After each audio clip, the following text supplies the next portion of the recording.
उसके राज्य में प्रवेश करना चाहेंगे लेकिन कर नहीं पाएंगे, क्योंकि परमेश्वर का वचन सच्चा है, आत्मिक है और हमारे जीवन को सच्चाई की ओर ले जाता है। और मैं विश्वास करता हूं कि जो मेरा वचन प्रभु का है वो मेरे लिए दिया गया है। सभी बोलेंगे आमीन, हालेलुया।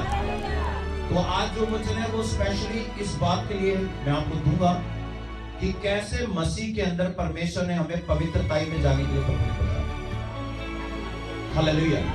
कई लोग बोलते हैं कि कितना पवित्र बनना चाहिए, कई लोग सवाल करते हैं कि कितनी पवित्रताई हमें चाहिए प्रभु के राज्य में जाने के लिए। हालेलुया। देखो ये शरीर परमेश्वर ने वचन में लिखा है उत्पत्ति के 3 अध्याय के 19 में कि आदम को परमेश्वर ने कहा कि मैं हमेशा तुझसे वाद विवाद करता नहीं रहूंगा।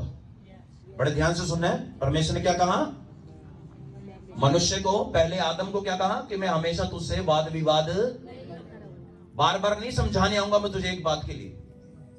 और परमेश्वर ने ये बात भी बोली कि तू मिट्टी है, मेरे हाथों से तू रचा गया है और अंत तेरा मिट्टी में ही हो जाएगा। अंत तेरा, सुन रहे बड़े ध्यान से, हर इंसान का जो एंड है शारीरिक रीति में वो मिट्टी में ही है। ये किसकी ओर से है? परमेश्वर की ओर से। ध्यान से सुनना है, हमारा शरीर 3 चीजों से बनाया गया है। बड़े ध्यान से सुनना आज वचन, 3 चीजों से बनाया गया है। जब आदम को बनाया जा रहा था तो हम उसके दूसरे अध्याय के 7 में पढ़ते हैं, तो वहां परमेश्वर ने मिट्टी के अंदर श्वास को फूंक दिया। कौन सी श्वास? जो परमेश्वर की श्वास है। हालेलुया। मिट्टी, आप जो मिट्टी देखते हैं यही मिट्टी, इसी को बनाकर परमेश्वर ने उसके अंदर अपने श्वास को, और बाइबल कहती है कि परमेश्वर की श्वास ही हमारी आत्मा है। परमेश्वर की श्वास ही जो हमारे अंदर जिसे हम सांस लेते हैं। हालेलुया। ये श्वास जब मनुष्य की देह के अंदर उस मिट्टी में गया तो उसके शरीर के अंदर प्राण जीवित हो गए। उसके शरीर में प्राण, ध्यान से सुन रहे हैं, क्योंकि उससे पहले उसकी कोई भी जीवनी नहीं थी आदम की, क्योंकि जो जीवन देने वाला था उसने उसके अंदर आत्मा को डाला था। हालेलुया। इंसान 3 चीजों से बना है, पहला शरीर, दूसरा प्राण और तीसरा आत्मा। बोलो मेरे साथ, शरीर, सभी जन बोलेंगे शरीर, प्राण और आत्मा। इन 3 चीजों के बारे में बाइबल में बार बार जिक्र होता है कि तीनों चीजों से पवित्र बनो प्रभु के राज्य में अगर जाना है तो। हालेलुया। अगर परमेश्वर ने हमारा शरीर प्रभु ने दिया है तो ये इसलिए नहीं दिया कि जो हम चाहें वो इस शरीर से करें। हालेलुया। गलातियों की 5 पत्री के 25 में लिखा है कि शरीर का नियंत्रण आत्मा के हाथ में होता है। बड़े ध्यान से सुनना है, शरीर का नियंत्रण किसके हाथ में होता है? जो आपके अंदर रहता है। हालेलुया। ये शरीर कोई कठपुतली नहीं है कि किसी के ऊपर नाचेगी। ये जो आपका अंदर जो आत्मा होता है वो जब जो सोचता है वही ये शरीर काम। बड़े ध्यान से सुनना ये वचन। इंसान भी पाप करने से पहले उसकी आत्मा मैली होती है, फिर उसके बाद शरीर पाप करता है। हालेलुया। समझ में आ रहा है आपके बात? अब मैं आपके सामने एक वचन पढ़ूंगा, कोई पढ़े मेरे साथ। 1 थिस्सलुनीके 5वें अध्याय के 23 में हम पढ़ेंगे और बड़े ध्यान से इस वचन को सुनेंगे ताकि सभी को इस वचन के द्वारा आशीष मिलने पाए। यहां लिखा है 5 के 23 में कि शांति का परमेश्वर आप ही तुम्हें पूरी रीति से पवित्र करे और तुम्हारी आत्मा, प्राण और देह हमारे प्रभु यीशु मसीह के आने तक पूरे पूरे निर्दोष और सुरक्षित रहे। हालेलुया। मैं रिपीट करूंगा, 1 थिस्सलुनीके 5 अध्याय के 23 में लिखा है कि शांति का परमेश्वर, शांति का कौन सा परमेश्वर? प्रभु यीशु मसीह आप ही तुम्हें पूरी रीति से क्या करेगा? पवित्र करे। क्या करे? और लिखा है कि तुम्हारी आत्मा, पहले क्या चीज बोली है प्रभु ने? शरीर नहीं बोला, क्या बोला है पहले?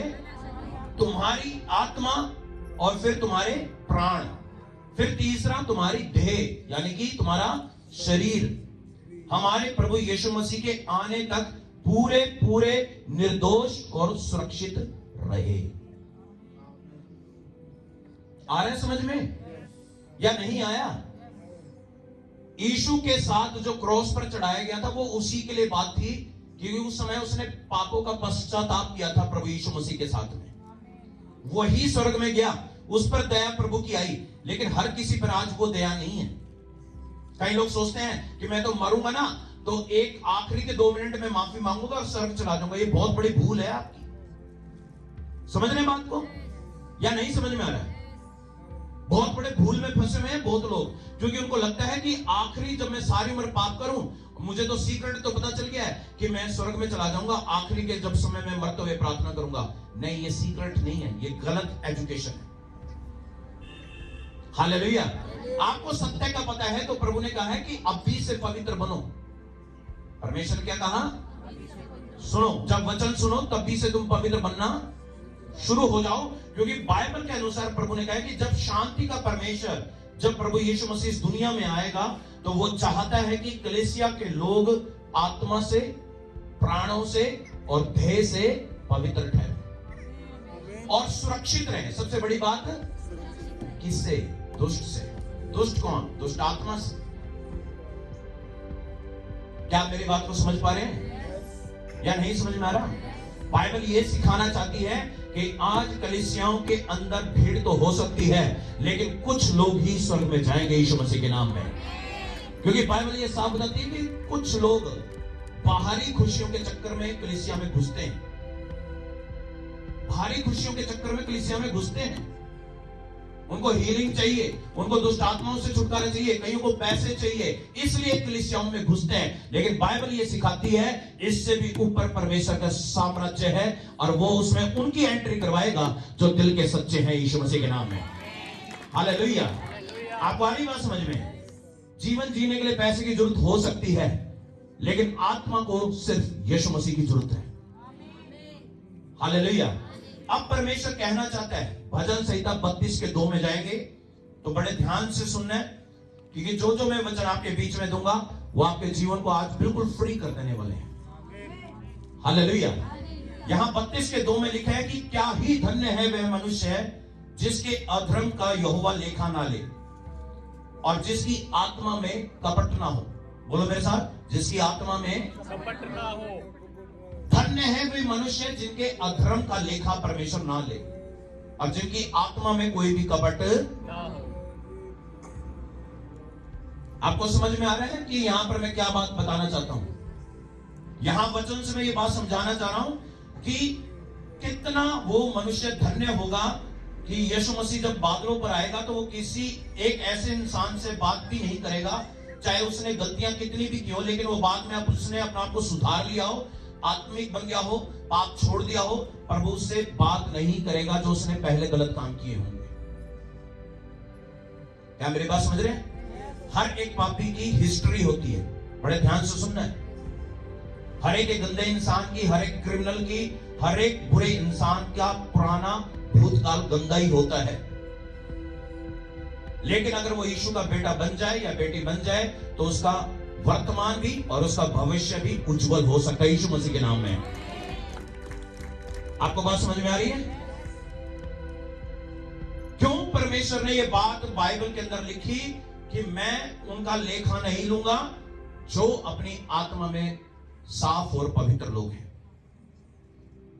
गलतियां हर इंसान से होती है। बाइबल साफ बताती है कि मनुष्य की जो गलतियां हैं वो जनरेशंस कर्स के तौर पर आदम के द्वारा हमारे जीवन के अंदर, हमारे लहू के अंदर से आई है। हालेलुया। पाप से आजादी देने के लिए तो यीशु आया था दुनिया में, पाप से। आपको मैंने कितनी बार बताया कि ये पाप जिस दिन बंद हो जाएंगे आपके घर में शांति, पाप बंद हो जाएंगे आपके घर में पैसे की मौज, ये पाप बंद हो जाएंगे शांति घर में रहा करेगी, ये पाप बंद हो जाएंगे तो आप निडरता से चला करेंगे शेर की नाई यीशु मसीह के नाम में। हालेलुया।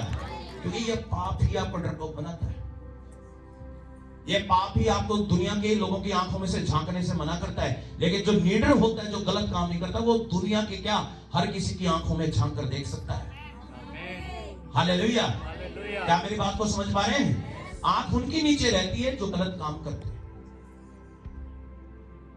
इसलिए प्रभु ने बात बता दी थी कि अंत के दिनों में तो जो मैं आऊंगा तो दुनिया का लेखा लूंगा, लेकिन धन्य है वे लोग जिनका लेखा ना लिया जाएगा और जिनकी आत्मा में कोई कपट ना पाया जाएगा। कपट का मतलब है interruptions, it is mean that कि एरर आ गया आत्मा में। ये आत्मा का अपवित्रता ही मैं आपको बताऊंगा। ध्यान से सुन रहे हैं? शरीर का पाप कुछ और है, प्राण का पाप कुछ और है, आत्मा का पाप, समझ में आ रही बात? तीनों एक नहीं है। यीशु ने क्या कहा था कि तेरी आंख किसी को गलत तरीके से देखती है तो तूने तो व्यभिचार अपने मन में तो शरीर में करेगा, वो तो अलग चीज है। आपको बात समझ में आ रही है? आप किसी को बुरी नजर से देखते हैं ना, जब शरीर का तो संबंध नहीं हुआ है, लेकिन आपने मन के अंदर, प्राण के अंदर वो पाप तो कर ही लिया है। समझ में आ रही है? प्राणों का भी पाप है। आप गलत जो सोच रखते हैं, शरीर तो बाद में करता है वो काम, ये भी पाप है। प्रभु ये कह रहे हैं ये दोनों ही, शरीर का पाप और मन का पाप बराबर ही है, उनमें कोई डिफरेंस नहीं है। इसलिए लोग आज क्या कहते हैं, जी हम तो पाप नहीं कर रहे हैं। कितनी बार आप प्राणों से पाप कर रहे हो, आपको पता भी नहीं होता। अरे बात समझ में या नहीं आया?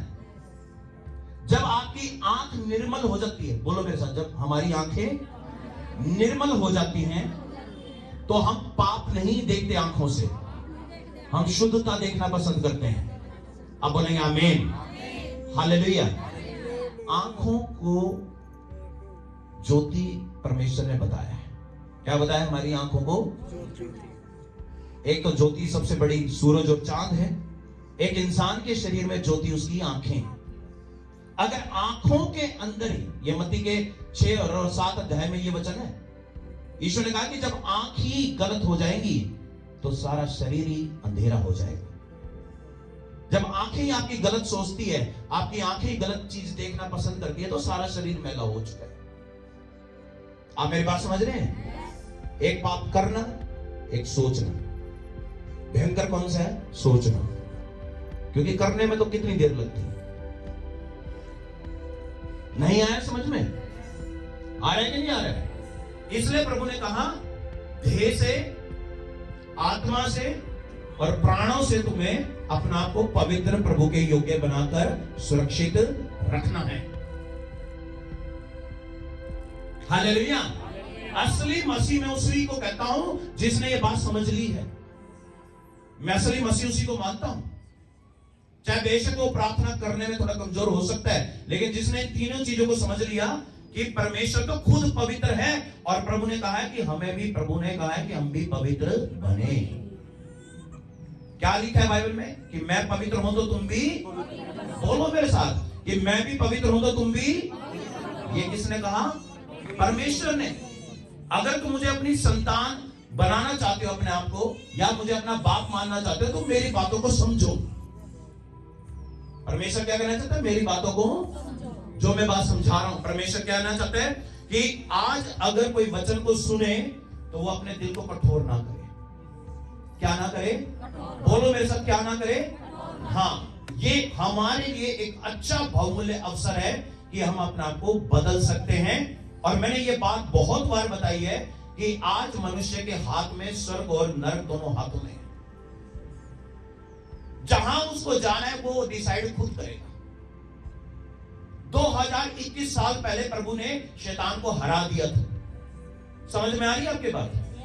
शैतान को अब इस जहान के अंदर कोई गलत काम करता है प्रभु को जानकर भी, तो उसको स्वर्ग प्यारा नहीं है, उसको नरक ही प्यारा है।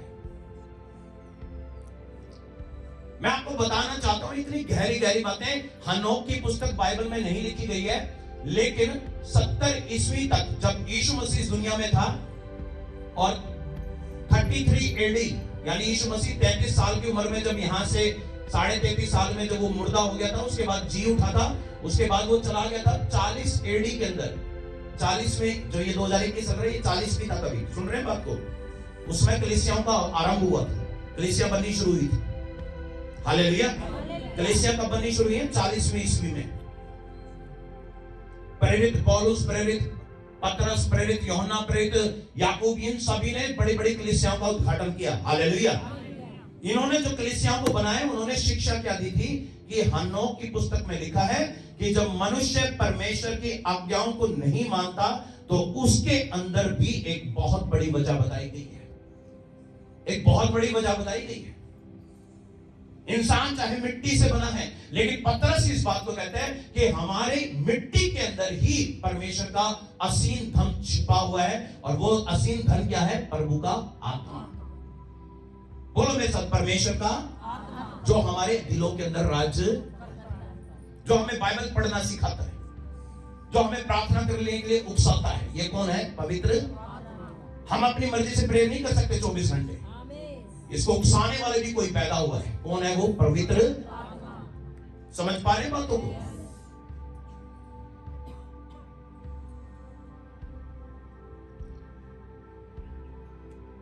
एक दुखियारी स्त्री आकर यीशु मसीह से कहती है कि मैं तो बहुत परेशान हूं, मेरा बच्चा, मेरा बेटा कभी भी चंगा नहीं होता प्रभु जी। यीशु ने क्या कहा कि मैं सारी दुनिया के लिए नहीं आया दुनिया में, मैं सारी दुनिया के लिए, मैं चुने हुओं के लिए आया हूं। उसका शब्द सुनो ध्यान से। वो स्त्री कैसी थी? वो स्त्री चंगाई के पीछे भाग रही थी। बात ध्यान से सुनने वाली है। किसके पीछे भाग रही थी? हाँ। अरे यीशु कह रहे हैं मैं चंगाई देने के लिए नहीं पैदा हुआ, मैं यहां इस दुनिया में चंगाई देने के लिए नहीं आया, मैं चुनो हुओं को बचाने के लिए दुनिया में आया हूं। आपको नहीं आई बात समझ में? चंगाई, चमत्कार, दुष्ट आत्मा निकालना, ये तो बहुत छोटी चीज है प्रभु के लिए। प्रभु के लिए बहुत बहुत छोटी चीज है, और पास्टर के लिए भी बहुत छोटी होनी चाहिए। आमीन। उसका हल्ला नहीं मचाना चाहिए। चमत्कार हो गया तो बहुत बड़ा कुछ हो गया। सबसे बड़ा चमत्कार तो कोई इंसान नरक में जाने से बच जाए और स्वर्ग चला जाए, ये है सबसे बड़ा चमत्कार। हालेलुया। ये है सबसे बड़ा चमत्कार। कोई गुंडा आए और बदमाश छोड़कर प्रभु का काम करने लग जाए, ये है चमत्कार। समझ में आ रही है आपके बात? ये है चमत्कार। ये वो चमत्कार नहीं होते जो हीलिंग होगी, ये चमत्कार ये तो प्रभु अपना आप ही कर देता है। कितने समझ रहे हैं इस बात को? जीवन बदलने को ही परमेश्वर का प्रेम कहते हैं।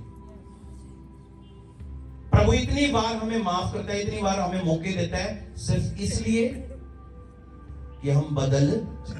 आप बात को समझ रहे हैं?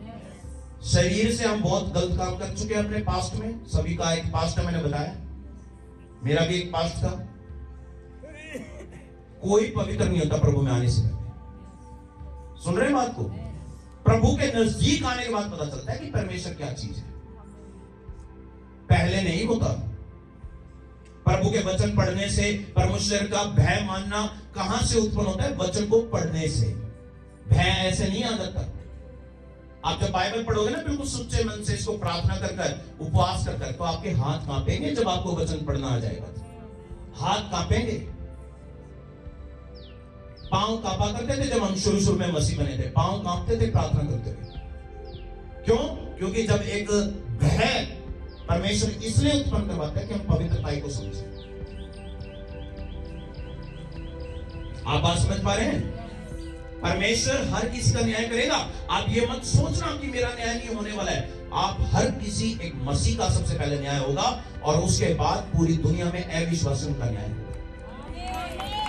प्रभु ने कहा है कि जब मैं बादलों पर आऊंगा, सबसे पहले अपने भेड़ों को पकड़ूंगा, भेड़ों को लूंगा सबसे पहले। न्याय तो पहला शुरुआत जो न्याय होना है वो दुनिया का सबसे पहले हमसे ही होना है। बात याद रखना है इस बात को, ये वचन में लिखी हुई है बात। आप उनको मत देखो जो गलत काम कर रहे हैं, क्योंकि उनकी चाल चक्कर में आप अपना जो चरित्र है, कैरेक्टर खराब कर लिया। हालेलुया। हाँ, आप दूसरों को देख देखकर आप वैसे ही बनने की सोचते हैं ना। ये कौन है? दुष्ट, जो आपको रीस दिलवाता है कि वो ऐसा कर रहा है, गलत काम कर रहा है, मौज मार रहा है। ये बात कहां लिखी है? भजन संहिता 73 के अंदर। 73 के अंदर क्या लिखा है? वहां पर जो भजन संहिता लिखने वाला कहता है कि मैं जब दुष्टों के मार्गों को देखता हूं तो वो तो बड़े चैन से सोते हैं, बहुत पैसा भी कमाते हैं, गलत काम भी करते हैं, शांति से रहते हैं, और हम जो रोज दिन प्रार्थना करते हैं, हमारे घर में लड़ाइयां हो रही है, हमारे घर में दुख आ रहे हैं, हमारे घर में बीमारी आ रही है। ये क्या है? परमेश्वर कह रहा है, ये क्या है? परमेश्वर। तो परमेश्वर कहता है उस भजन संहिता लिखने वाले को कि दुष्टों को तो मैं चुटकी मारती गायब कर देता हूं। तुम्हें दुख भी दिए गए हैं तो तुम्हें सुधारने के लिए दिए गए।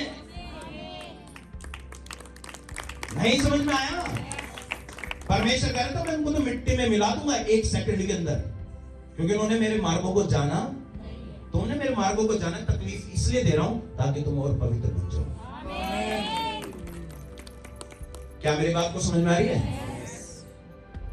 क्वेश्चन निकाल लेना इसमें से, बहुत बातें आपको बाद में भी समझाऊंगा मैं। कैसे बनना है परमेश्वर की नजर में? पवित्रताई के लिए हम बुलाए गए हैं। आत्मा से, प्राणों से, और बोलो देह से। इन तीनों चीजों को हमने निर्दोष ठहराना है। किसके नजर में? किसकी नजर में? खुद ही काम करना है। ये बाहर से कोई करवाने के लिए नहीं आएगा आपको। कई सोचते हैं कि पास्टर मुझ पर रोज प्रेयर करके जाए, मुझे निर्दोष ठहराए, मुझे पवित्र बनाए। कोई पास्टर किसी पर इतनी प्रार्थना नहीं कर सकता। समझ में आ रही है आपके बात? ये काम खुद करना है। कैसे? रोज प्रार्थना करनी है कि मेरी नहीं तेरी इच्छा पूरी हो। पहला स्टेप तो ये है। दूसरा स्टेप ये है कि वचन को जब पढ़ते हो तो कहो कि जैसा तेरा वचन कहता है वैसा मुझे बनना है। फिर तीसरा स्टेप क्या है कि मुझे परमेश्वर रोज प्रार्थना वाला जीवन चाहिए। जो मेरे जीवन में गलत काम है वो बंद हो जाए। आपको बात समझ में आ रही है? असल में ये प्रार्थना बहुत खतरनाक है। क्यों खतरनाक है? क्योंकि ये करने के बाद कुछ उल्टा पुल्टा भी होगा जीवन में। शैतान परीक्षा लेके आएगा ये प्रार्थना करके। समझ रहे हैं कि ये व्यक्ति तो पवित्र बनने की बात कर रहा है, इसको और पाप करवाओ। परीक्षाएं आएंगी लाइफ में।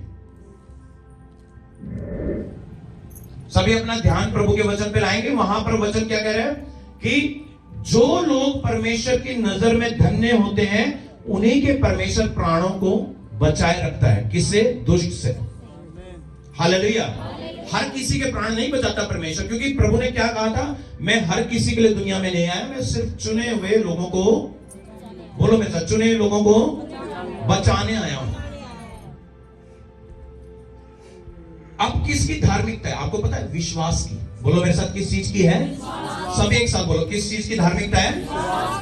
कोई जात धर्म बदलने नहीं आया परमेश्वर। आज कोई भी जन दुनिया के अंदर अगर यीशु को अपना उद्धारकर्ता मानता है, वही विश्वास उसको स्वर्ग लेके जाता है। आप हमारी बात समझ? कोई आपका धर्म बदलने नहीं आया परमेश्वर। आपके जीवन को बदलना है। क्या करना है आपके? और जीवन तब बदलता है जब आपका विश्वास किस पर आता है? पूरी तरह से। आत्मा का जो मलिनता है, आत्मा की जो अशुद्धता है, वो कहां से आती है आपको पता है? बाइबल ये बता रही है कि आत्मा की जो मलिनता है वो दुष्ट आत्मा से आती है। कहां से आती है? शरीर में पहले आने से पहले वो किस पर अटैक करती है दुष्ट आत्मा? हमारी आत्मा के ऊपर। आप देखते हैं ना कईयों के ऊपर जब दुष्ट आत्मा आती है तो कईयों, एक सिस्टर थी मुझे याद है, तो उसकी आत्मा कितने सालों तक दुष्ट ने पकड़ी रही? लगभग कोई 11 साल तक पकड़ी रही थी। वो बहन थी हमारी कलीसिया में, अब नहीं है, लेकिन उसका नाम नहीं बोलूंगा, लेकिन बात आपको बताऊंगा। हालेलुया। और जब भी दुष्ट आत्मा आती थी तो कहती थी मैंने तो इसको दबा रखा है, मैंने इसकी आत्मा को, बड़े ध्यान से सुनिए ये बात, उसकी आत्मा को तो ऊपर आने ही नहीं देती थी, वो उसको नीचे दबा कर रखती थी और खुद ऊपर बोलती रहती थी। कौन? और हमें लगता था वो बोल रही है, और बोल कौन रहा होता था? आपको आ रही बात समझ में? सबसे खतरनाक काम है कि दुष्ट आत्मा किसी की आत्मा को कैद कर ले अपने अंदर।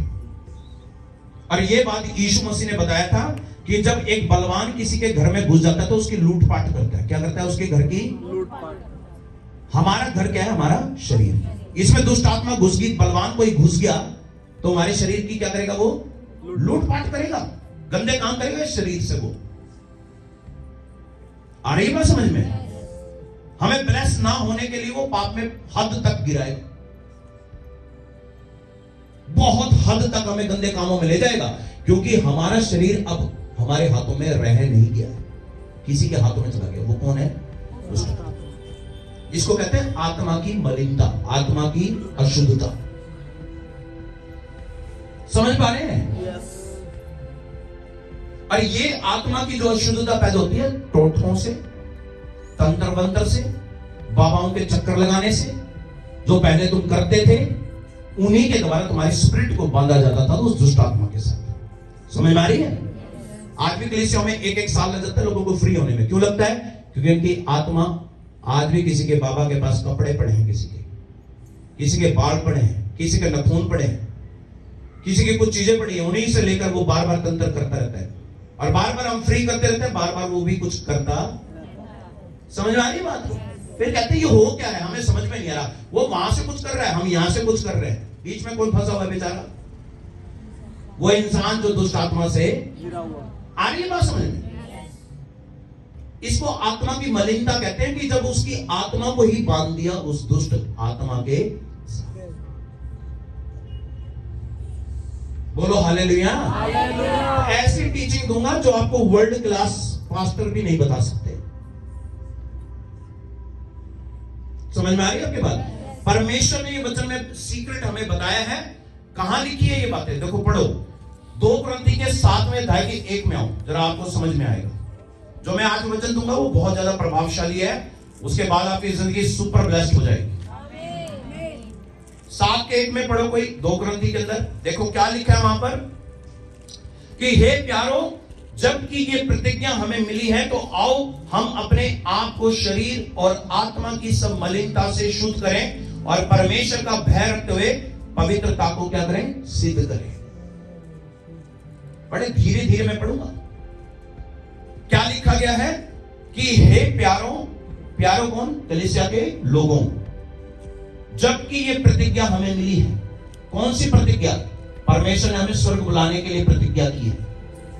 ये प्रतिज्ञा जब हमें मिली है तो आओ हम अपने शरीर को क्या करें? कलीसिया को क्या करें?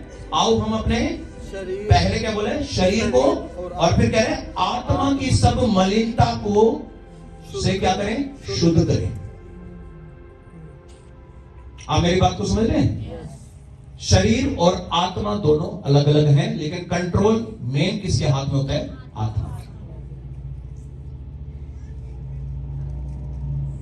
और जब मैं आपको लेविस्ता के पुस्तक में जाकर बताऊंगा तो वहां पर लिखा हुआ है 17 के 11 में कि प्राण कहां रहते हैं हमारे शरीर में। जो प्राण होते हैं, जिसको इंग्लिश में सोल कहते हैं, वो हमारे लहू में होता है। कहां होता है? हमारे, बोलो मेरे साथ, कहां होता है? बाइबल कहता है कि लहू में जीवन है। मैंने पहले भी बताया था, लहू निकल गया शरीर से, इंसान के प्राण भी चले गए। बोलते हैं ना ये बात कई बार। हालेलुया। और अगर आत्मा पहले शरीर से निकल गई तो भी वो खून जो बॉडी में सर्कुलेट हो रहा है वो होना बंद। साइंस के तरीके से बता रहा हूं ना,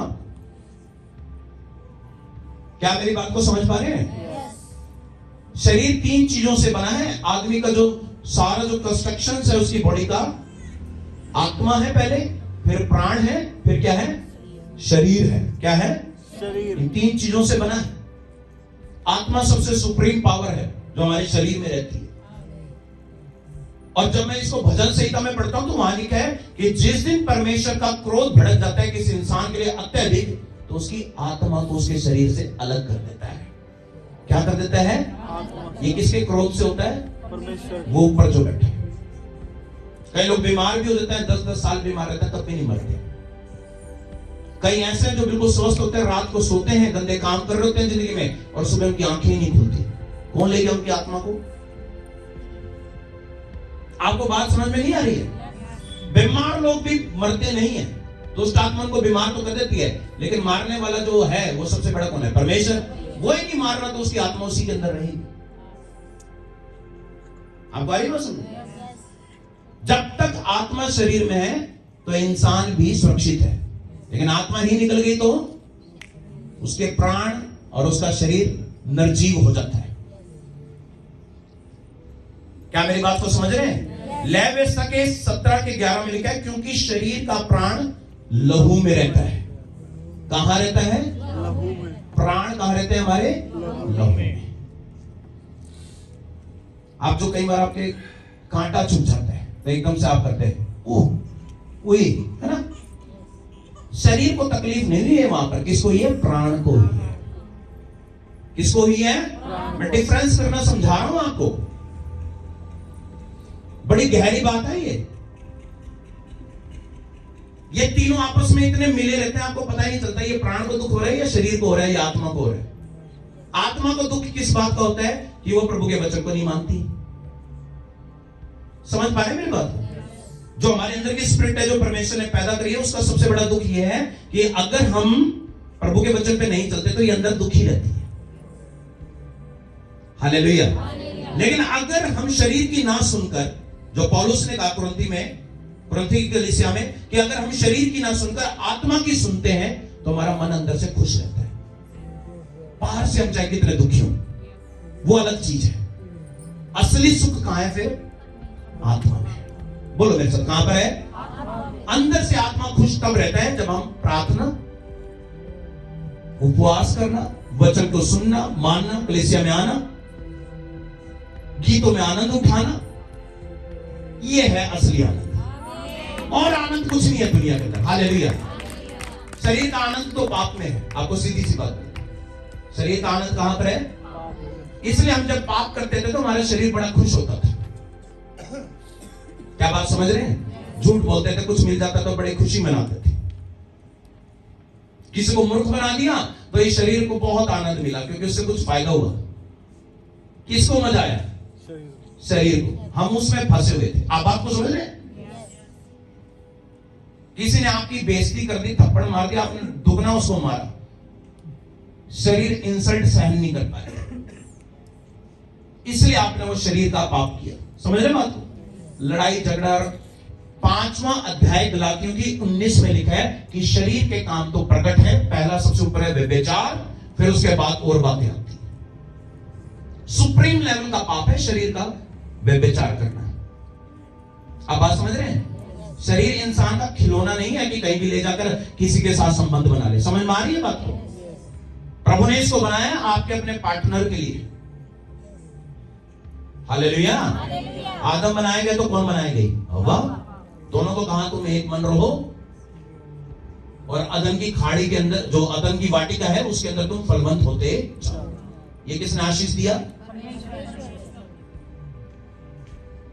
ये काम नहीं है कि भी अपना शरीर किसी के लिए भी रख छोड़ा है जी, कोई आ जाए मेरे से कुछ भी कर ले। ये बहुत घंघोर पाप है। हालेलुया। आप मेरी बात को समझ पा रहे हैं? शरीर का पाप ये है। गलातियों की पत्री 5:19 में बिल्कुल स्पष्ट बताया गया है। और आत्मा का पाप मैं आपको बता रहा हूं कि आत्मा का पाप सबसे बड़ा ये होता है कि जब कोई इंसान जादू, टोना, टोटके, तंत्र, मंत्र, घृणित वस्तुएं, जो घृणित वस्तुएं होती थी, जो शैतान के आगे भेंट चढ़ाई जाती थी, टोटके तुम गलों में पहनते थे, ताबीज पहनते थे, बाबाओं के चक्कर लगाते थे, उनको सब कुछ तुमने मान लिया था। उन्होंने छोटे छोटे चमत्कार करके दिखाए, तुमने उनको सब कुछ मान लिया। यहां तक इतना भी बिलीव करा कि अपना बहुत बड़ा पैसा भी निकाल कर उनको दिया। समझ पा रहे हैं? इसको कहते हैं आत्मा की मलिनता, क्योंकि तुमने अंदर से आत्मा से दुष्ट आत्मा पर भरोसा कर लिया। आप बात समझो, आप खुद गए हो दुष्ट आत्मा के पास, दुष्ट आत्मा आपके पास नहीं आए। क्या मेरी बात समझ पा रहे हैं? एक तो शैतान आपके पास आए, एक शैतान के पास आप खुद गए। किनके थ्रू? बाबाओं के थ्रू। समझ आ रही है? आप खुद गए हैं शैतान से नौता लेने की, मेरी जिंदगी में। तो फिर शैतान क्यों छोड़ेगा तुम्हें? तब भी छोड़ेगा जब पवित्र आत्मा आएगा, तब भी छोड़ेगा जब प्रभु में आपका विश्वास बढ़ेगा। इसलिए लोग मेरी प्रेयर से तो चंगे हो जाते हैं, लेकिन उनकी प्रेयर से जब चंगे होंगे जब उनका विश्वास सही हो जाएगा यीशु मसीह के नाम में। आपको मेरी बात समझ में आ रही है? मेरा विश्वास अपनी जगह काम करता ही रहेगा। आपका विश्वास आपको भी चंगा कर सकता है जब आप पूरा विश्वास किस पर लेके आए। मुझे लग रहा है कि मैं दीवारों से तो बात नहीं कर रहा हूं। हालेलुया बोलकर आप जवाब दीजिए। हालेलुया। आप सभी समझ पा रहे हैं? आज वचन आपको आजाद कर देगा। सच में मैं बता रहा हूं, टेंशन फ्री लाइफ जियोगे आप 2021 के अंदर यीशु मसीह के नाम। बिल्कुल भी टेंशन नहीं रहेगी 2021 में, 1% भी। नाचते हुए नजर आएंगे आप घर में भी और चर्च में यीशु मसीह के नाम में। हालेलुया। आपके काम भी बनने वाले इस साल के अंदर, बड़े बड़े फिर बोल रहा हूं मैं, बड़े बड़े काम होने वाले हैं आपकी जिंदगी में, आपको नजर आएंगे आने वाले दिनों में। देखना, ये प्रभु के दास की भविष्यवाणी है। हालेलुया। क्योंकि परमेश्वर ने ये चाहा कि कलीसिया उन्नति करे। प्रभु ने चाहा है कि कलीसिया उन्नति करे, सब हम उन्नति पाए। पास्टर नहीं, सारी कलीसिया। हालेलुया। अब यहाँ वचन बता रहे हैं जो मैं पढ़ रहा हूं आपके आगे, 17 के 11 को मैंने पढ़ा, और उससे पहले मैंने आपके आगे 2 कुरिन्थी के 7 के 1 में मैंने पढ़कर बताया था कि जो प्रतिज्ञाएं परमेश्वर ने हमारे विषय में सोची हैं वो शरीर और आत्मा की सब मलिनता से हम शुद्ध किए जाएं और परमेश्वर का भय रखते हुए पवित्रता को हम सिद्ध करें। यीशु के पास एक व्यभिचारिणी स्त्री आई थी जिसका नाम था मरियम मगदलीनी। बड़े ध्यान से सुनिए बात। एक इंसान दबाव के अंदर व्यभिचार करे वो मजबूरी मानी जाती है, लेकिन एक व्यभिचार खुशी के साथ किया जाए, आत्मा से, शरीर से, प्राणों से, वो टोटली पूरी तरह से गंदा काम गिना जाएगा प्रभु की नजर में। अब बारे में मरियम मगदलीनी की सबसे बड़ी कमजोरी थी उसका भाई।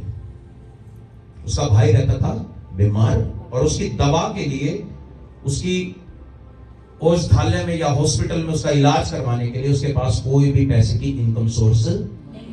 इसलिए बाइबल में उसकी पत्री में लिखा है, मरियम मगदलीनी की अलग से पत्री है जो बाइबल के अंदर नहीं दर्ज है। वहां लिखा है कि उसने दबाव के अंदर पाप को किया था। दबाव में उसने अपने भाई को चंगा करने के लिए, समझ रहे बात को? लाजर जो मर गया था, चौथे दिन मुर्दों में से जीवित किया था, वही लाजर किसका भाई था? मरियम मगदलीनी का। बड़े ध्यान से सुनिए बात को, समझ रहे बात को? अब यहां पर मरियम मगदलीनी के मन में कोई व्यभिचार नहीं था, लेकिन उसको मजबूरी में अपनी जवानी के अंदर वो काम करने पड़े, जिसके कारण पूरे इजराइल के अंदर ये बात फेमस हो गई थी, वो एक व्यभिचारिणी स्त्री है। पकड़ी गई थी कितनी बार? 7 बार। यीशु ने कहा कि तेरे तो 7 पति हो चुके। जब वो कुएं के पास जाता है, यूहन्ना के 4थे अध्याय में जब वो पानी पीने के लिए बोलती है, तो वो मरियम मगदलीनी है। वहां पर लिखा है सामरी स्त्री। क्या लिखा हुआ है? मरियम मगदलीनी नहीं लिखा हुआ, लेकिन मरियम मगदलीनी सामरी स्त्री थी। सामरी कौन होते थे? जो जादू टोना करने वाली फैमिली होती थी। समझ रहे बात को? वो छोटी जात से थी, और बड़ी जात कौन थी? यहूदी। यहूदी लोग अपने कुएं अलग होते थे, और जो छोटी कास्ट के लोग होते थे उनके कुएं। समझना बात को, बड़े ध्यान से बता रहा हूं मैं आपको। अब यीशु मसीह उस कुएं पे जाता है जहां पर मरियम मगदलीनी पानी भर रही है। वो कुआं किनका है? छोटी जात वालों का है। समझ रहे हैं ना बात को? उसको वहां होना नहीं चाहिए था वैसे, किसको? यीशु मसीह को। लेकिन वो यीशु मसीह तो परमेश्वर है ना। यहूदी वहां पर नहीं जाते थे, लेकिन यहूदी होते हुए भी, प्रभु होते हुए भी वो वहां पर गया, और वो कहता है कि मुझे पानी पिला। तो मरियम कहती है कि तू तो यहूदी है। ये सेंटेंस लिखा है ना वहां पर, वो तो यहूदी है, तू यहां क्या कर रहा है? वो कहता है अब तो तू मुझे पानी पिला दे, मैं तो प्यासा हूं। तो जब उसकी परमिशन मिलती है तो वो अपने घड़े में से पानी लेकर किसको पिलाती है? यीशु मसीह को पानी पिलाती है। और यीशु मसीह जैसे ही पानी पीता है उसकी भविष्यवाणी करता है, कहता है बेटी तू तो 7 पति कर चुकी है, व्यभिचारिणी वाला तेरा जीवन है।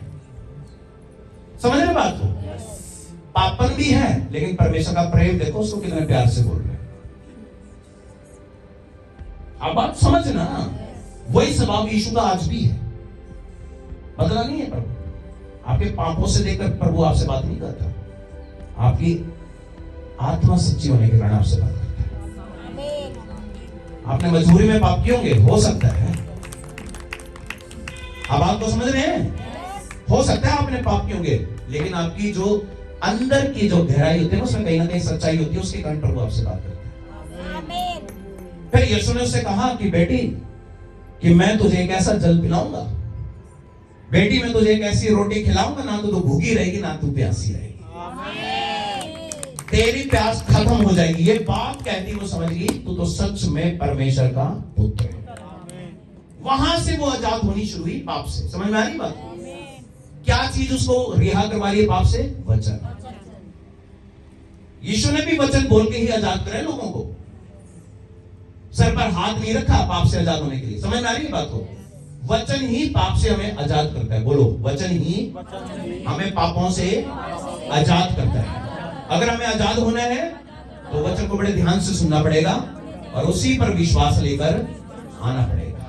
आप बोलेंगे आमीन। क्या मेरी बात समझ पा रहे हैं? अब परमेश्वर ये बात कहना चाहता है कि जब हमने ये वचन पढ़ लिया है, आगे तो एक और वचन है 1 कुरिन्थी के 15 अध्याय के 44 में हम आएंगे, जो आपकी जिंदगी को आज ब्लेस कर देगा। ये पूरा वचन आप सुनते ही शौक होंगे और उसके बाद आप आशीषित भी हो जाएंगे।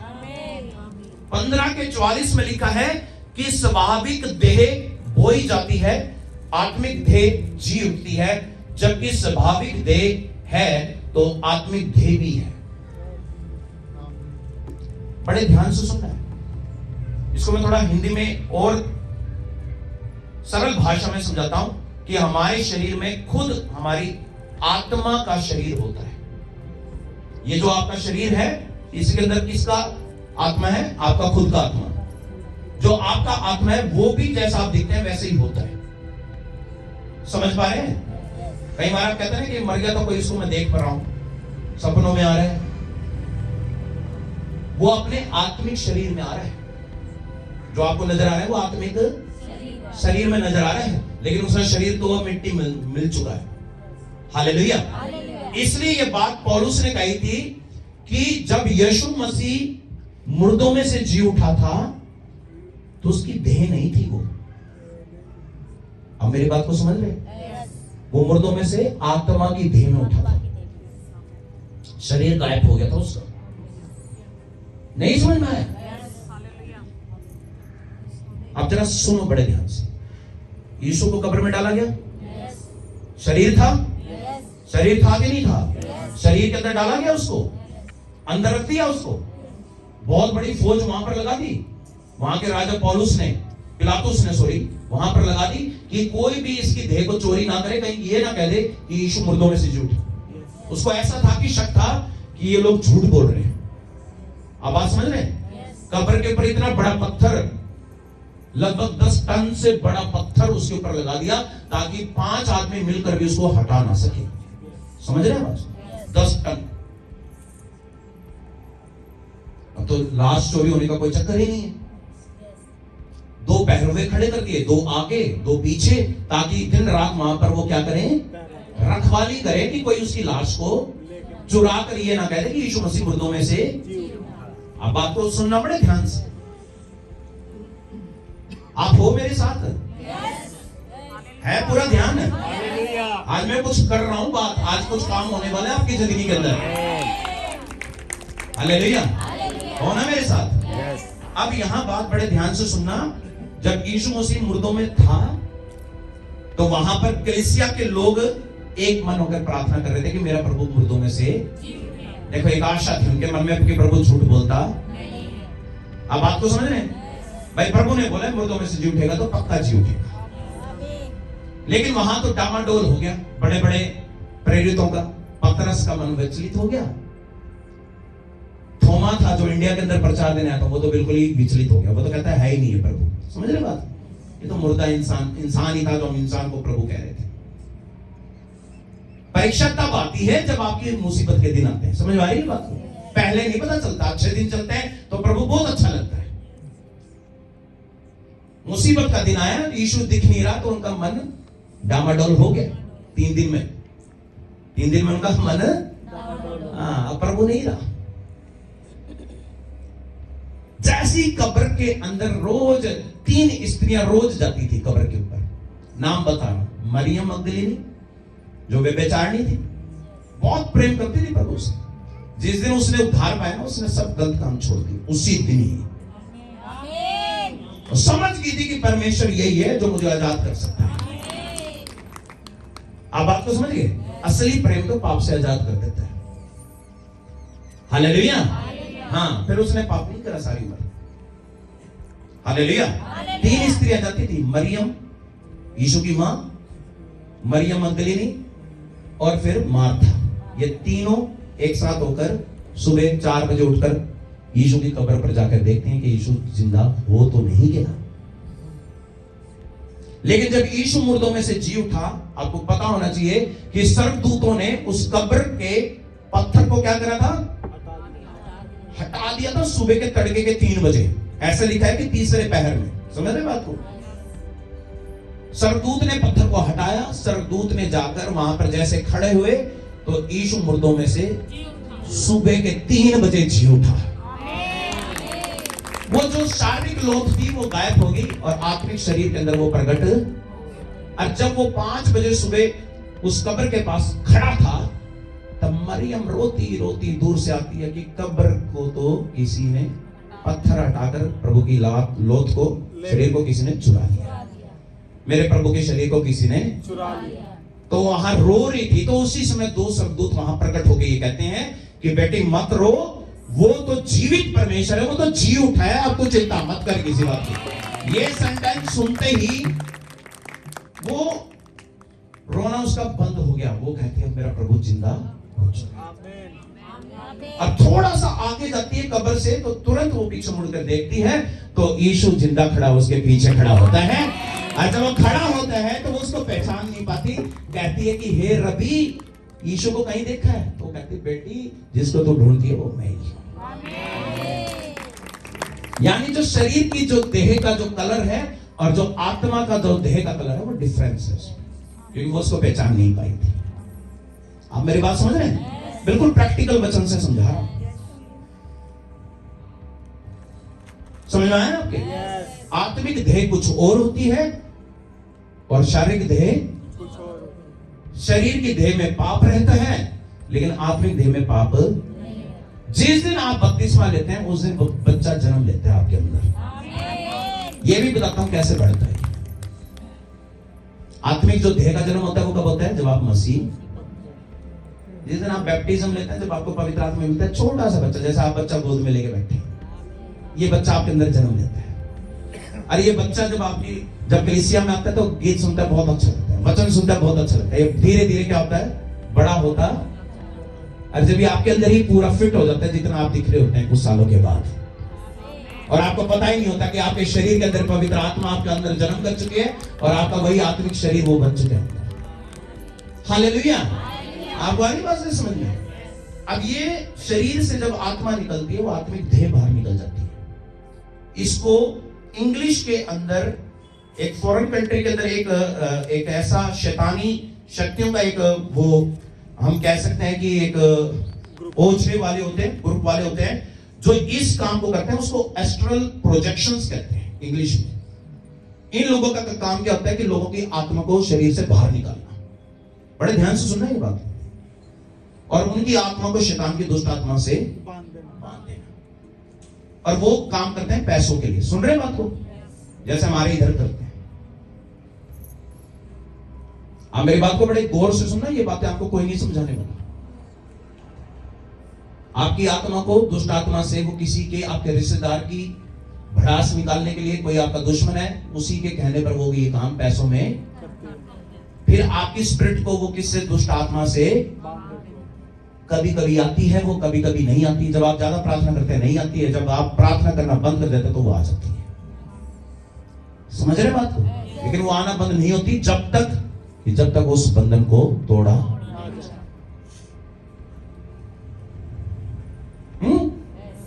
इसको एस्ट्रल प्रोजेक्शंस कहते हैं इंग्लिश के अंदर। कनाडा के अंदर और मैक्सिको के अंदर ये ओझे करने वाले बहुत संख्या में बैठे हैं जो पैसा बहुत कमा रहे हैं। यानी ये तंत्र मंत्र टोटका एक पावर है, समझ रहे हैं? शैतान की पूजा करने वालों को मिलता है और लोग इसके द्वारा लोगों के प्राणों को भी ले लेते हैं, लोगों को एक्सीडेंटल में मार भी देते हैं, फांसी लगवा के भी मरवा देते हैं, पता नहीं क्या क्या करते हैं। समझ में आ रही बात? इसलिए इंसान असुरक्षित हुआ कि नहीं हुआ अगर प्रभु उसकी लाइफ में ना हो। आप बात को समझ रहे हैं कि नहीं समझ रहे हैं? इसलिए परमेश्वर ने कहा है कि इन बातों को तू जान ले कि देह से, आत्मा से अपने आप को पवित्र ठहराना है। और ये बात पौलुस ने कहा था, स्वाभाविक देह तो बोई जाती है, आत्मिक देह जी उठती है। जबकि स्वाभाविक देह है तो आत्मिक देह भी है। और ये वचन स्पेशली पौलुस ने इसलिए लिखा था कि हर इंसान का एक परिवर्तन होना है। जब यीशु बादलों पर आएगा तो जो मरे हुए वो जी उठेंगे और जो हैं वो बदल जाएंगे। पता है कि नहीं पता ये बात का? जब बादलों पे आएगा, जो लोग उस समय बचे होंगे यीशु के समय में, तो वो शरीर को उसी टाइम छोड़ देंगे और उनकी बॉडी से आत्मिक देह बाहर निकल आएगी। और जो सो चुके होंगे, यानी जो मर चुके होंगे शरीर में, उनकी जो सोई हुई जो उनकी आत्मिक देह वो जी उठेगी और वो सब मिलकर प्रभु के राज्य में चली जाए। आपको आ रही बात समझ में? अब 2 कुरिन्थी के 12 के 2 और 3 में भी पढ़ते हैं, तो वहां पौलुस अपने बारे में बता रहे हैं। देखो, आप में से कई लोग थोड़ा वचन को जानते नहीं है। मैंने बताया था अनॉइंटिंग लेवल 1 होता है, अनॉइंटिंग लेवल 2 होता है, अनॉइंटिंग लेवल 3 होता है। जब पवित्र आत्मा आपसे बात करते हैं तो अनॉइंटिंग लेवल 1 होता है। छोटे छोटे मिरेकल होते हैं, अनॉइंटिंग लेवल 1 होता है। 2 के अंदर तो आप लोगों के मनों की बात जानने लग जाते हैं, कौन क्या सोच रहा है, किस समय क्या कर रहा है, समझ रहे हैं? और अनॉइंटिंग 3 लेवल में पहुंचते पहुंचते आप स्वर्ग के योग्य बन जाते हैं। आप स्वर्ग में जा भी सकते हैं। पूरे बाइबल के अंदर मैं 8 कैरेक्टर बताऊंगा जो स्वर्ग में गए हैं। अब्राहम स्वर्ग में गया था, उसकी पुस्तक है अपोलिशंस of the book of Abraham, जो इसके अंदर नहीं है मेन बाइबल में, वो अलग से। हालेलुया। उसके अलावा फिर और कौन गया? हनोक गया। 7वीं पीढ़ी का सबसे पहला व्यक्ति था जो हनोक स्वर्ग में गया था। समझ रहे हैं? उसने तो दुष्ट आत्माओं को कैसे जन्म लेती है, कौन से गंदे गंदे स्वर्गदूत हैं, उन सब से मिला है। ये हनोक की प्रार्थना का लेवल आप देखेंगे ना, तो बाइबल कहती है कि जिस दिनों में वो प्रार्थना करता था, जब उसको प्रभु ने बोला था कि तू तैयारी कर, मैं तुझे उठाने को हूं। यहोवा ने क्या कहा था? हनोक को क्या कहा था कि मैं तुझे उठाने को। तो उसको जैसे ये वचन कान में आया ना, उसको प्रार्थना करने के दौरान उसने प्रार्थना तेज कर दी। पहले 1 घंटा करता था, फिर वो 12-12 घंटा 16-16 घंटे प्रेयर करने लगे। कौन? हनोक। बाइबल कहती है, उसकी पुस्तक है हनोक की, उसमें लिखा है कि लोग उसके पास खड़े भी नहीं हो पाते थे, उसके चेहरे से किरणें निकलती थी, इतना प्रकाश उसके अंदर से निकलता था। समझ पा रहे बात को? इतना आत्मिक हो चुका था वो। किसके जरिए से? प्रार्थना। नहीं आया समझ में? हालेलुया। अब इतनी प्रेयर करने के बाद वो इतना ज्यादा आत्मिक हो गया, तो प्रभु ने उसको स्वर्ग में बुलाया। हनोक की पुस्तक में अब्राहम स्वर्ग में गया, हनोक स्वर्ग में गया। फिर नए नियम में हम किसको देखते हैं? पौलुस को। पौलुस कहता है 2 कुरिन्थी के 12 अध्याय में उसके 2 और 3 में लिखा है कि मैं मसीह में एक मनुष्य को जानता हूं जो 14 वर्ष हुए हैं, ना जाने देह सहित ना जाने देह रहित परमेश्वर जानता है, ऐसा मनुष्य तीसरे स्वर्ग तक उठा लिया। कहां तक उठा लिया गया? मैंने कहा था ना 3 स्वर्ग होते हैं। आज ये वचन देखो, कहता है मुझे भी नहीं पता वो कौन है। वो अपने बारे में बता रहा है, बोले मुझे नहीं पता मैं शरीर में क्या हूं या आत्मा वाले शरीर में क्या हूं। समझ रहे? तो इसका कहने का मतलब था कि मेरी देह तो यहीं रह गई थी, लेकिन जो मेरी आत्मा थी वो निकलकर मेरे शरीर से परमेश्वर के राज्य में चली गई थी प्रभु से मिलने के लिए। आपको बात समझ में आ रही है? ये 3rd लेवल अनॉइंटिंग है। उससे पहले तो पौलुस ने बड़े बड़े काम कर लिए थे। वो तो एक रुमाल ऐसे फेंकता था लोगों के बीच में, सारे लोग छुट्टी चंगी हो जाते थे। ये अनॉइंटिंग लेवल 2 है। 3rd में तो परमेश्वर से मुलाकात हो जाती है। आपको आ रही बात समझ में? लोग नहीं समझ पाते कि ये प्रार्थना कितनी करनी है, कैसा हमें बनना है। ये बाइबल हमें सिखाती है। आज मैं वो वचन दे रहा हूं जो आपको सर के ऊपर से भी जा रहा होगा, हो सकता है, क्योंकि बहुत गहरे वचन है। आमीन। लेकिन ये आपको आजाद करेंगे। हालेलुया। अब यहां एक वचन कह रहे हैं कि पौलुस ने जब ये बात बताई तो कहता है कि मैं ऐसे मनुष्य को जानता हूं, ना जाने देह सहित ना जाने देह रहित परमेश्वर ही जानता है। वो अपने बारे में बता रहा था कि मैं 14 साल से ऐसे मनुष्य को मैं जानता हूं जो बार बार प्रभु से मिलकर आता है। फिर प्रकाशित वाक्य के 4 अध्याय के 1 में लिखा है, पढ़ो वहां पर क्या लिखा है। 1 और 2 में लिखो।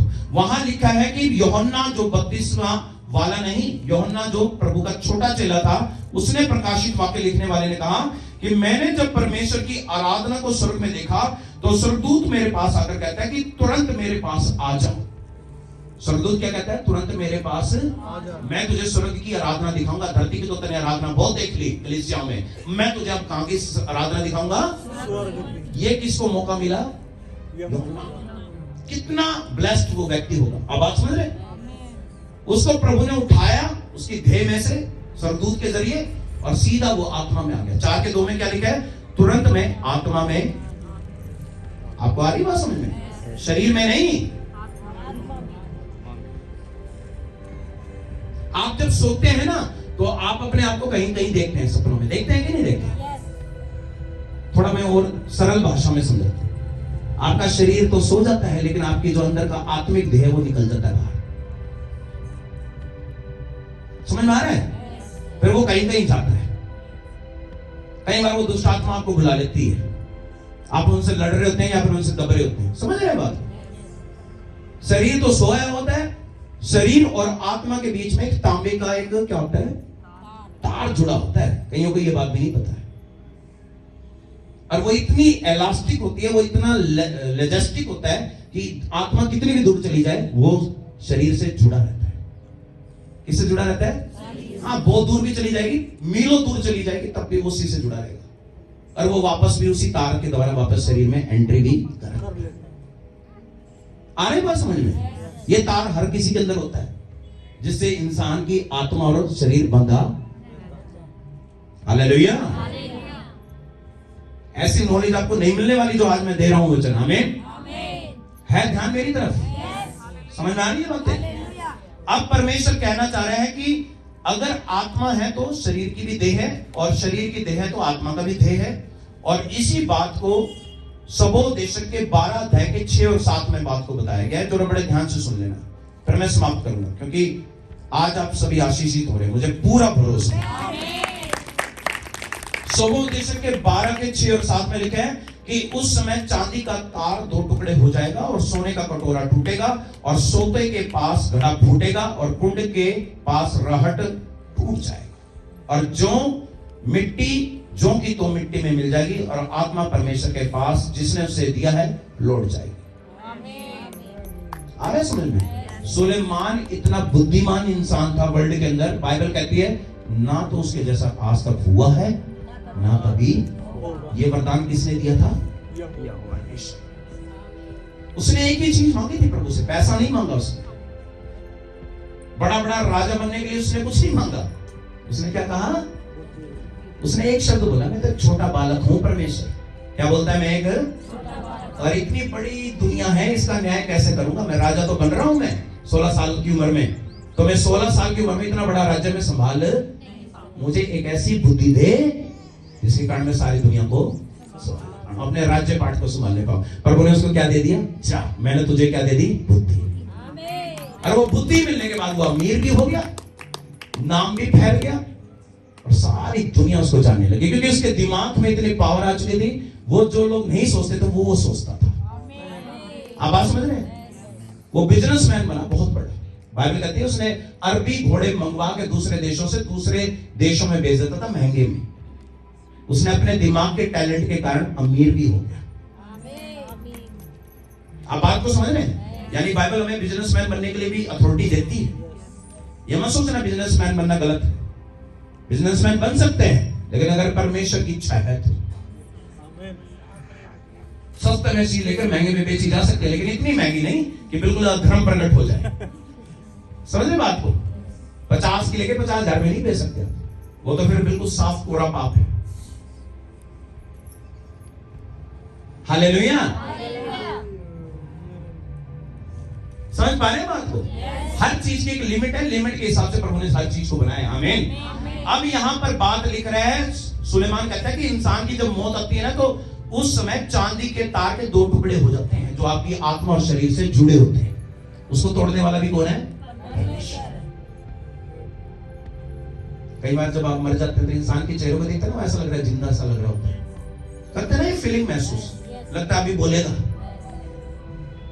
लग रहा होता है ना, क्योंकि उसकी आत्मा उस समय उसके शरीर के पास ही खड़ी होती है। आपको ये भी नहीं बात का पता। वो ये सोच रही थी मैं दोबारा इसके अंदर चली जाऊंगी, लेकिन क्योंकि उस समय तो क्या हो चुका था, तार टूट चुका होता है। आप बात को समझ रहे हैं? फिर कुछ दिनों तक आपको ऐसा फीलिंग भी आती रहती है वो घर में घूम रहे हैं। ये बात भी सच्चा होता है ऐसा, क्योंकि उसका प्रेम है, वो उस घर में पैदा हुआ है। समझ रहे मैंने बात को? लेकिन अब करे क्या, क्योंकि उसका तो कहीं ना कहीं तो जाना है उसको, या तो कहां जाएगा, प्रभु के राज्य में या फिर शैतान के राज्य में। डेस्टिनेशन तो लास्ट वही है। आपको बात समझ में आ रही है? यानी कि जो इतना कुछ हमने प्रेम रखा लोगों से, इतना कुछ कमाया, वो सब व्यर्थ हो गया। मरते ही वो सारा भूल गया। बाइबल में कहता है उनको कुछ स्मरण नहीं रहेगा जब वो मरेंगे।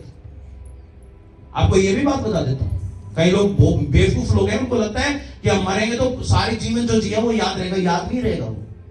वो शारीरिक बुद्धि को याद रहता है, मरने के बाद आत्मिक बुद्धि में सिर्फ प्रभु याद रहेगा।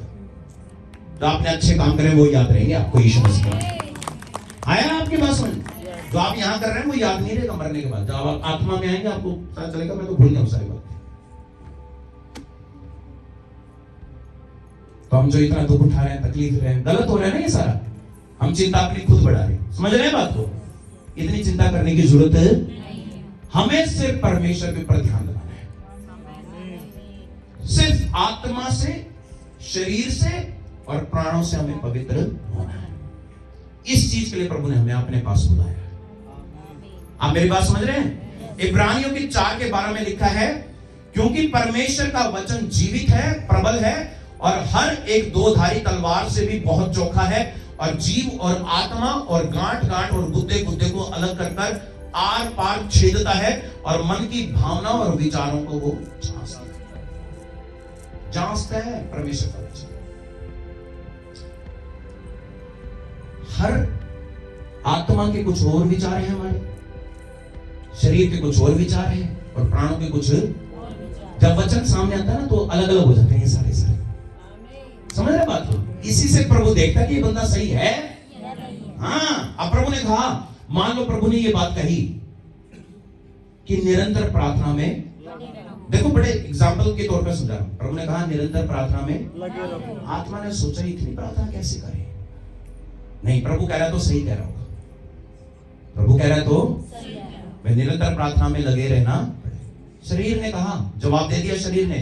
अरे शरीर बोला मेरे से तो इतनी प्रार्थना नहीं होगी। क्यों नहीं होगी? क्योंकि मेरा शरीर तो इतना हिम्मत रखता ही नहीं है कि 12-12 घंटे 16-16 घंटे के। शरीर ने तो जवाब वहां वचन पे दे दिया कि मैं ये काम कर रहा हूं। और प्राणों ने भी ये बात कह दी कि प्राण भी कह रहे हैं, शरीर भी प्राण के साथ ही। प्राण भी किसके साथ है? शरीर के साथ ही। और वो ये बात कह रहा है कि मेरे लिए तो ये मुश्किल है। लेकिन एक चीज है जो हार नहीं मानती, वो कौन है? आपकी आत्मा। आपकी आत्मा अगर प्रभु के साथ, आत्मा पवित्र आत्मा के साथ है, तो आप हार नहीं मानने वाले। आपको बात समझ में आ रही है? अब वचन तो आपको मिला, इससे आपको प्रभु ने परखा कि निरंतर प्रार्थना करनी है और आपने डिसाइड करा, मान लो आत्मा में, कि मुझे तो प्रार्थना में लगे रहना है। शरीर ने कुछ और सोचा और प्राणों ने कुछ। अब बात को समझ पा रहे हैं सारे? अब एक बात को बड़े गौर से सुन लेना, इन तीन चीजों के कारण ही परमेश्वर हमारा न्याय करेगा। आत्मा सही सोचती है, प्राण भी सही सोचते हैं, शरीर भी सही सोचते हैं, तीनों एक ही बात सोचते हैं, तो आप निर्दोष ठहरेंगे। अब बात को समझ गए या नहीं समझ में? मैंने आपको क्या कहा? आंख अगर गलत देखती है तो आपने मन में व्यभिचार कर लिया। बताया ना? बताया। मन में आपने किसी के बारे में बुरे विचार उत्पन्न करे, आपने प्राणों में पाप कर लिया। आप किसी के बारे में गलत गलत बात कर रहे हैं, आप किसी के बारे में गलत गलत बात कर रहे हैं और आप ये बार बार सोच रहे हैं, ये प्राणों के अंदर ही आप गलत पाप कर रहे हैं। समझ रहे हैं बात को? तो ऐसे दुनिया में बहुत से ऐसे लोग हैं जो इस बात को पवित्र लोग समझ नहीं पाते। आप कई बार कहते हैं ना, मेरे दुश्मन ने मुझे गलत बोला तो मैं भी उसका बदला लूं। सोचता है ना ये बात? तो उसका क्या मतलब है आपको पता है? क्योंकि शरीर आपका शारीरिक बातों में फंस रहा है और शरीर के द्वारा वो काम हो रहा है। आत्मा से आप निर्दोष को ठहरना चाह रहे हैं, लेकिन आत्मा में निर्दोष ठहर क्यों नहीं पा रहे? क्योंकि आपने शरीर की बात को सुन लिया। किसकी बात को सुन लिया? और वहां पर आप आत्मा का भी न्याय शरीर के अनुसार कर रहे हैं, जबकि शरीर को आपकी आत्मा के अनुसार चलना चाहिए। हालेलुया। कितने लोग समझ रहे हैं? समझ रहे हैं बात को? आपकी जो लाइफ कंट्रोल नहीं चाहिए वो आत्मा के द्वारा होनी चाहिए, ना कि शरीर के द्वारा।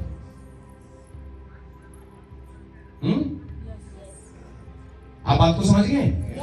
परमेश्वर एक ही बात पर हामी भरता है आपकी जिंदगी को ब्लेस करने के लिए, कि जब आप परमेश्वर के सारे वचनों को पूरा पूरा मानेंगे। कितने लोग ऐसे हैं जो पूरा पूरा वचन मानना चाहते हैं? हालेलुया। कितने ऐसे लोग हैं जो पूरा पूरा वचन को मानने के लिए तैयार हैं? अगर परमेश्वर के पूरे पूरे वचन को मानना है तो एक बात करनी पड़ेगी, आपको सुनना पड़ेगा ध्यान से। अपनी आत्मा को पाप रहित करना पड़ेगा। उसके लिए मैंने आपको रास्ता बताया था। क्या रास्ता है? बोलो मेरे साथ, क्या तरीका है आत्मा को फ्री करने के लिए? कि आपका जहां विश्वास दुष्ट आत्माओं पर था, तंत्र विद्या पे था, बाबाओं से था, वो उसको हटाना पड़ेगा परमानेंट। आपने ये बिलीव करना पड़ेगा कि मेरा परमेश्वर सब कुछ है। ठीक है। दूसरा, आत्मा में जाने के लिए पूरी तरह से उपवास करने, पवित्रता में जाना पड़ेगा, हाई लेवल के अंदर। आमीन। पहले तो आत्मा को बचाओ, शरीर अपना बच जाएगा। समझ रहे बात को? पाप की शुरुआत कहां से होती है? आत्मा से। आत्मा जो करेगी वो शरीर को भी करना पड़ता है। समझ रहे? शरीर को कंट्रोल किया जा सकता है आत्मा से। हालेलुया। लेकिन तीनों चीजें कंट्रोल में जब चलती हैं जब आप वचन को पूरा मानते हैं। आप समझ पा रहे हैं बात को? अब परमेश्वर ये चाहता है कि जो परमेश्वर ने योजना बनाई है, जो प्रतिज्ञा उसने बनाई है, जो 1 कुरिन्थी के 7:1 में हमने बात को पढ़ा था कि हे प्यारो, कि ये प्रतिज्ञा हमें मिली है कि आओ हम अपने आप को शरीर और आत्मा की सब मलिनता से शुद्ध करें और परमेश्वर का भय रखते हुए पवित्रता को हम क्या करें? सिद्ध करें। तो अपना आपको क्या करना है? आत्मिक बनाने के लिए अपने आप को तैयार। शारीरिक देह से आप थक चुके होंगे, मैं आपको बता रहा हूं सच। आप घर में दुखी हो सकते हैं, आपसे आपके घर में लड़ाई झगड़े भी हो रहे होंगे शायद। आप में से कुछ बहनें जो अपना दुख नहीं बताती, लेकिन पवित्र आत्मा मुझे बता देती। टूटे पड़े आप अंदर से बिल्कुल। इसको जोड़ने वाला आ चुके आपके जीवन में। आपको देखने की ताकत होनी चाहिए। सच बता रहा हूं, आपको देखने की ताकत होनी चाहिए। मैं तो रोज देखता हूं पवित्र आत्मा को, रोज। एक ही है आपका रखवाला, शैतान नहीं है आपका रखवाला। मैं आपको साथ बता रहा हूं। सांप को कितना दूध पिला लो, जिस दिन दूध नहीं दिया उस दिन उसने अपना रंग दिखा देना है। समझ रहे बात को? कौन है आपका पिता? हाँ, परमेश्वर, जिसको आप मानते हैं। हालेलुया। अगर आप इस पे बिलीव करते हैं ना, तो एक बात पर सबसे ज्यादा गौर करना, मुझे आत्मा से, बोलो मेरे साथ, मुझे आत्मा से, प्राणों से और शरीर से पवित्र बनना है। क्योंकि प्रभु ने कहा है कि मैं भी पवित्र हूं तो तुम भी पवित्र बनो, तो तभी तुम मेरी संतान ठहरोगे। और मैं वादा करता हूं प्रभु जी कि मैं अपने जीवन से, आत्मिक रीति से मैं पवित्र बनूंगा, आत्मा में भी बनूंगा, शरीर में भी बनूंगा और प्राणों से भी मैं निर्दोष ठहरूंगा। क्योंकि मैंने जान लिया है कि असली तो वही बेटे बेटियां हैं जो तेरी आत्मा के अनुसार चलते हैं। मैं तेरे कहने पर चलूंगा प्रभु जी, यही मेरे जीवन के लिए जरूरी है। क्योंकि ऐसा करने के ही बाद मैं स्वर्ग में जाने वाला हूं। ऐसा करने के बाद ही मेरी आत्मा बचने वाली है। और मैं सारा धन्यवाद आपको देते हुए ये प्रार्थना विधि यीशु मसीह के नाम से मांग लेता हूं। सब एक साथ बोलेंगे आमीन।